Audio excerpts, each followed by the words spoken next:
Psychocybernetics by Maxwell Maltz. One of the most life-changing books I've ever read. I'm going to read you a quote from Tony Robbins saying what he thinks about the book. It's right on the back of it, actually. He says, "Before the mind can work efficiently, we must develop our perception of the outcomes we can expect to reach." Maxwell Maltz calls this psychocybernetics. When the mind has a defined target, it can focus and direct and refocus and redirect until it reaches its intended goal. Guys, this book will help you achieve anything that you set out to do in your life. All right? And basically what Maltz has you do at the end of every chapter is kind of give a brief recap on what you learned. So I'm going to read the key points that I took away from each chapter, and this should give you guys a pretty good overview of what the book's about, right? I'm condensing this into a short video for you guys, relatively short, so that you guys can pull away the key lessons. So let me get into the first chapter, which is the self-image, your key to a better life. So this chapter is about developing your self-image. And these are the key points that I took away from this chapter. The first point, don't be afraid to fail, because you will most likely learn more from your failures than your successes. That was the first point I took away. Second point I took away, I'm not a failure if I make a mistake. I simply failed, and now it's time to use it as an opportunity to grow. These are excellent points. Third point, think about a positive experience to bring that same feeling you felt into the present moment. That's powerful. Right? Whenever you're feeling down, think about a time when something went well in your life, something positive happened to you, and use that to fuel yourself in the present moment, to turn yourself into a good state. The fourth thing, be honest about your strengths and weaknesses.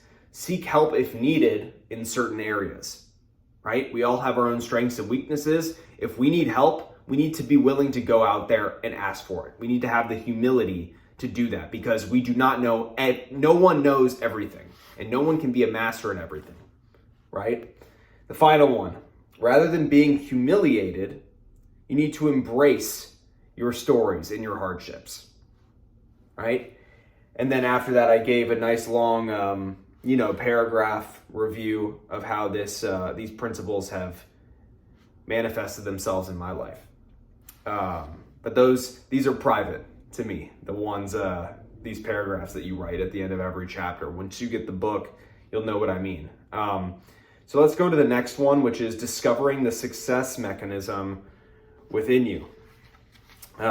These are the key points I took away from discovering the success mechanism. The first one, have a goal in mind, but allow yourself the fluidity to take opportunities as they come. Don't be rigid. Right? We all have goals for what we want our lives to look like. The one thing that we don't know is the how, right? We can have the what we want our life to look like, but we can't actually determine exactly how it's going to happen, right? We just have to take things as they come. And when a great opportunity presents itself, do not miss out on that opportunity because you're so rigid and hard set on this path that you're going down that you don't see this incredible opportunity ahead of you.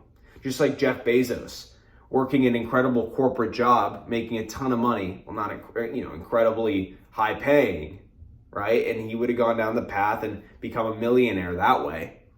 But no, he jumped on the opportunity of Amazon, boom, billionaire, most successful entrepreneur in modern times, one of them. So we can't be too rigid, guys. Got to take opportunities as they come. Second, be fully focused on your goal, will it to existence through repeated action. Simple to understand. You guys know this already. The third, act with certainty that your dreams will come into fruition, but don't forget the hard work, right? A lot of people become arrogant. They think that they are, they're the shit, right? They're ahead of other people in other ways, and, they have a big ego. And they forget that they actually need to do a ton of hard work to become the person they want to be. So it's this thing where you have to become the person you want to be before you are that person. but you also need to remember that you have a lot of work to do, right? The fourth, I just liked this quote from this chapter, to let it work instead of making it work, right? Let things work for you rather than making things work for you, kind of allowing things to come into your life rather than forcing them. The fifth one, my future is already here. It's just a matter of time. Stay persistent. Don't get discouraged. Simple lesson.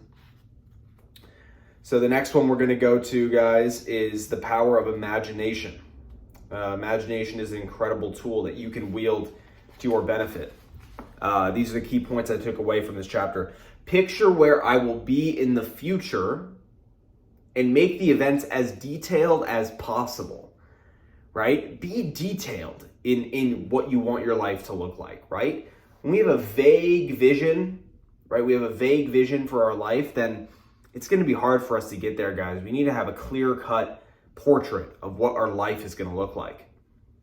The next one, God put me here to do great things. I'm going to keep putting others first, for that is the thing that I derive the greatest joy, right? It doesn't matter any kind of success I have, any kind of, moving forward in my life. Nothing brings me more joy than helping people.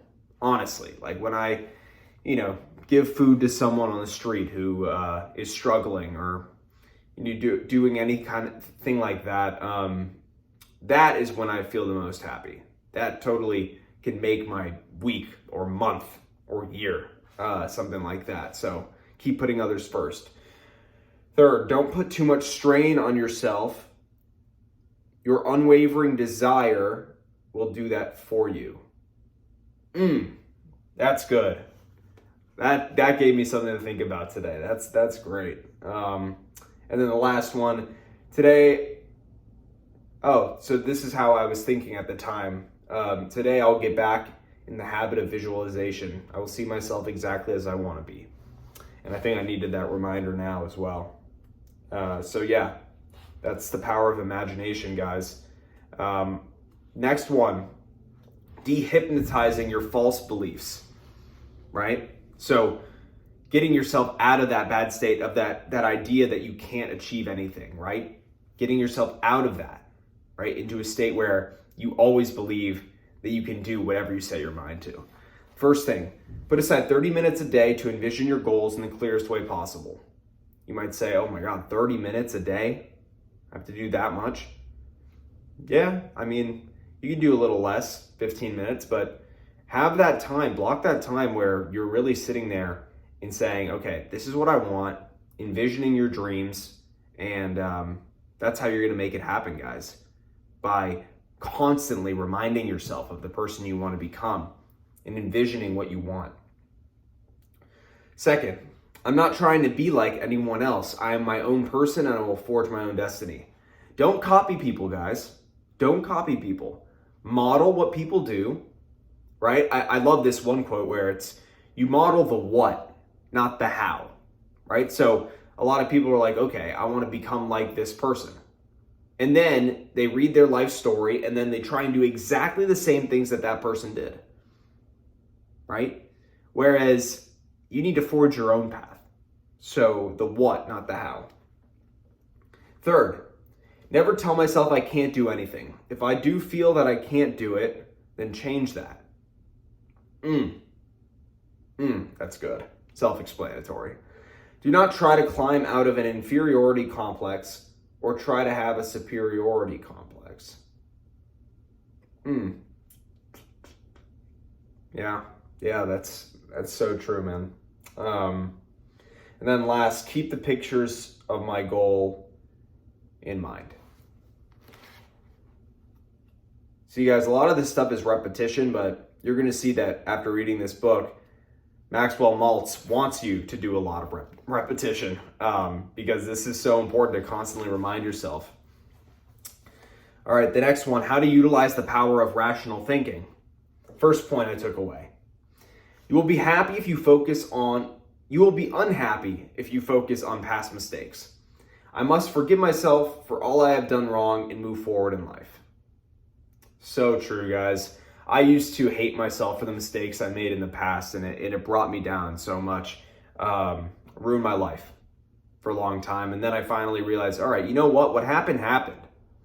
Now you're in control of your life, in control of your destiny. Time to make shit happen. So guys, that could not be more true. This is probably the number one thing I've struggled with in my life. So take this seriously. I do not deserve punishment. I felt that way before because I was ashamed of who I'd become. Now I'm proud of myself. Another thing about forgiving yourself for your past mistakes, punishing yourself for who you used to be. So important to get out of that, guys. Play with the idea that it might happen. Oh, that was a quote from this chapter. I love that. I love that quote. I literally wrote, I love this quote next to that. Fourth, public speaking is not scary at all. Just imagine that I'm talking to a larger group of friends.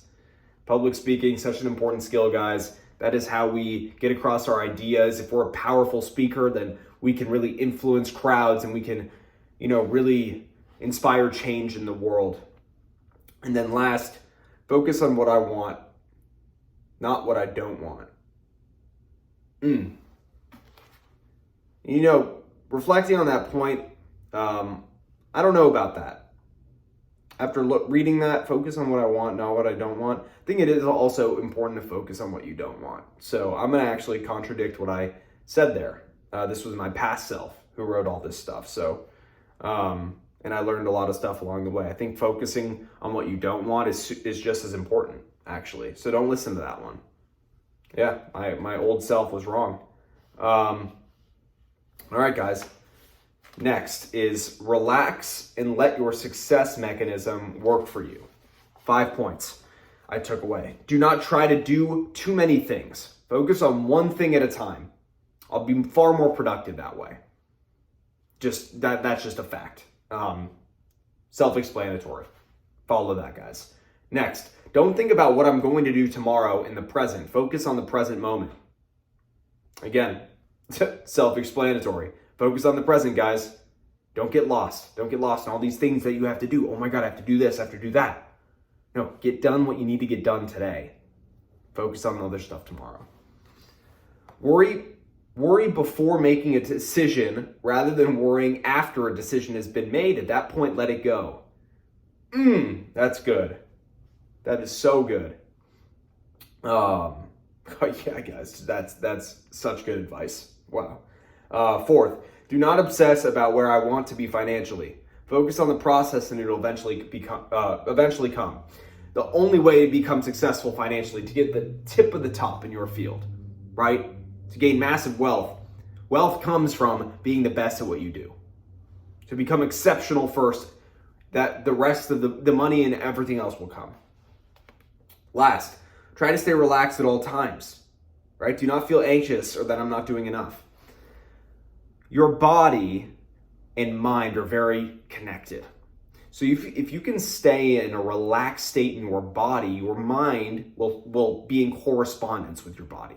And it'll say, okay, I'm relaxed as well. His body's relaxed, therefore my mind's relaxed. Maxwell Maltz talks about in the book, I'm not sure if this will be in a later chapter, but you laying in, like he gives you this exercise to do where, it might have been in this chapter, where you lay down in bed and you imagine that you are made of cement, right? And then you just allow yourself to sink into the bed and really feel that. And it'll allow you to relax better. I've tried that and it's really helped, honestly. It's crazy. A lot of this stuff seems like woo-woo, crazy stuff, but you know what, guys? You can think that, but a lot of this stuff is real, and a lot of successful people have read and used this book to inspire change in their life. All right, next chapter, you can acquire the habit of happiness. Isn't that amazing that happiness is a habit? Didn't think about it that way maybe before, but it is. First, create a barrier to negative thoughts. Focus on pleasant ones only. Second, stay goal-oriented at all times. Stay aggressively positive both in my mind and in real-world situations. Third, things that other people label as impossible are opinions, not facts. Don't let their limiting beliefs influence me. So true, so true. Don't try to avoid problems. Face them head on. This will make me more happy. Confront your problems, guys. Fight your problems. Fifth, I can develop my own happiness through the behaviors I display on a daily basis. Just incredible. Next one, guys. Ingredients of the success type personality and how to acquire them. This is one we need to listen up for. First, focus on my past successes rather than my past failures. When I feel a lack of self-confidence, go back in my mind and look at the great things I've done. I said something similar a few minutes ago. Focus on your successes, not your failures. Two, try to understand people's own point of view. We're all human beings, right? A lot of people just immediately dismiss people's point of view rather than trying to understand them. Try to be more understanding of people and really listen to them. Don't just, jump on their, words and not let them speak. Don't be afraid to make mistakes. Take risks and be willing to fail to get what I want. Done. Don't add my own opinion to a fact. Period. Oh, wow. That is good, guys. Facts are facts, and when we add our opinions to them, it is simply a denial of the facts. That's so true. And last, pursue a project to help others. Make sure I'm doing it not because I want to look good, but because I really care. Unbelievable. Unbelievable, guys. You'll get no more happiness than from, helping other people and really doing something good for people and for the world. Next, the failure mechanism, how to make it work for you instead of against you. First, try imagining how you'll feel when you succeed and feel that way now. Second, don't tell yourself that I should be this or that. Just be yourself and stay goal-oriented. Attack problems aggressively. Learn how to channel your aggression so you can use it toward productive action. Fourth, don't compare who you are now to some ideal self. Strive to become better, but don't be dissatisfied because you're not who you want to be yet. Admit your mistakes, but don't dwell on them. Even if you make mistakes, it's better than doing nothing. So good. I'm going to speed through the rest of this, guys, so I don't keep you here too long. This is supposed to be a nice condensed version of the book. Next, how to remove emotional scars or how to give yourself an emotional facelift. And the reason he says that is because he was a plastic surgeon or reconstructive surgeon. First, look at my scars, both physical and emotional, as an asset rather than a liability. So good. Second, if I'm easily offended, it means I have low self-esteem. Understand that not everyone is going to like me. That's okay. Understand that, guys. Not everyone's going to like you. Screw them. Who cares? Third, I'm completely responsible for my own life. I'm self-reliant. Fourth, it is up to me how I respond to criticism. I must remember that the only person who can damage me is myself. Forgive others completely and forgive myself. Don't hold grudges against people. It will only drain you. So good, guys. How to unlock your real personality is the next one. Key points to remember. Always be yourself. Only by doing so will you be able to unleash your true personality. Second, don't try to be careful in advance of an action. Don't be overly careful in order to avoid failure. Never try to make a good impression on someone. Just be yourself.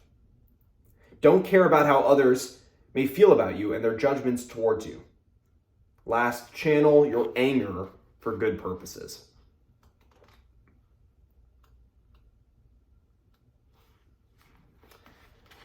Next, do-it-yourself tranquilizers that bring peace of mind. First, enter the dark room in your mind. Go there when you feel you need a mental reset. Wow, that's good.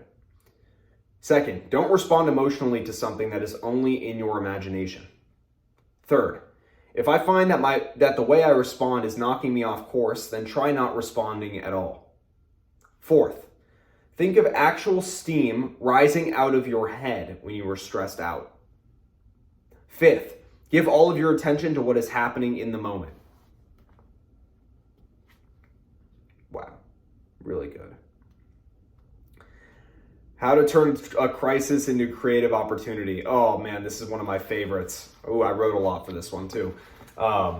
First, try to reduce the pressure on you as much as possible when you are learning. It will help you learn more effectively. So good. Second, practice things multiple times before going out and doing it. If you're giving a speech, put in multiple reps and attempts beforehand. Third, concentrate on what you want to happen. Feel like it can happen, and it will. Fourth, fearlessly accept the challenge and confidently expend your strength. No matter what happens, you can handle it. Win in spite of the crisis. Move forward, make the most of the situation.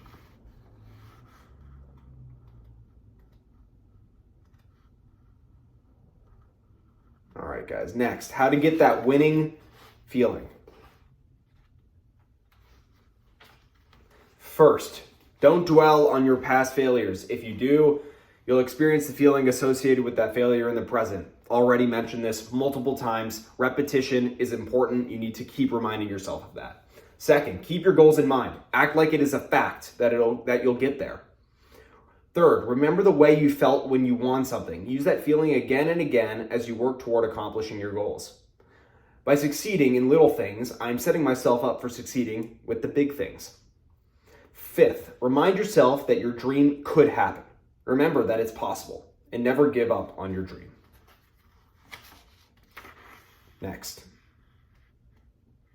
more years of life and more life in your years. And actually, there was no end to that.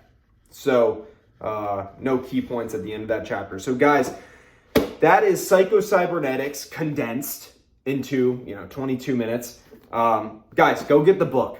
Go get the book. Write your own key takeaways that you took away. You might have different takeaways than I did after reading each chapter. This book will change your life. I've read it, I think, 3-4 times now. Unbelievable book. Maxwell Maltz. It will completely change your mind forever. It'll completely alter your mind into thinking that you can, and then ultimately you will achieve anything you want. This book gets me fired up. I'm happy this really benefited me. I hope it benefited you guys as much as it did me. And yeah, guys, talk to you soon. Get the book now. Purchase it on Amazon, whatever. Talk to you soon. Bye.